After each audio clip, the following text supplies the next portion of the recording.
আজানের জবাব না দিলে কি হয়, ঘটনাটি শেষ পর্যন্ত শুনে যান, বড় একটি উপকার হবে। মসজিদে হারামে মাগরিবের আজান হচ্ছিল। আমি তখন হারাম শরীফের ছাদে কোনো মতে দৌড়ে গেলাম অজু করতে, যাতে ভিড় থেকে বাঁচতে পারি। আমি অজু করছি, পাশে একজন নুরানি চেহারায় একজন আরবি সাহেব আজানের জবাব দিচ্ছিলেন। তখন আমার অজুও শেষ, এদিকে আজানও শেষ। আমি চলে আসছিলাম, এমন সময় ওই আরবি সাহেব আমাকে ডেকে বললেন, ইয়া ওলাদা, তুমি কি আরবি বুঝো? তখন আমি হাসূচক মাথা নাড়ালাম।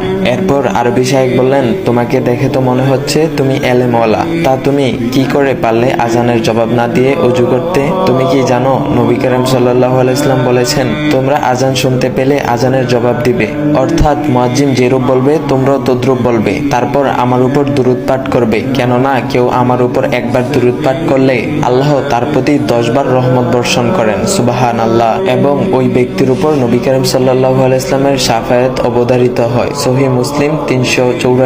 তারপর শাইখ বললেন, তুমি কি এই হাদিসটি শুনোনি? তখন আমি লজ্জিত স্বরে বললাম, জি জনাব, আমি এই হাদিসটি শুনেছি। তারপর উনি বলল, তুমি চাইলে এখন অজু করতে পারতে, কিন্তু তুমি কি পারবে এখন আজানের জবাব দিতে?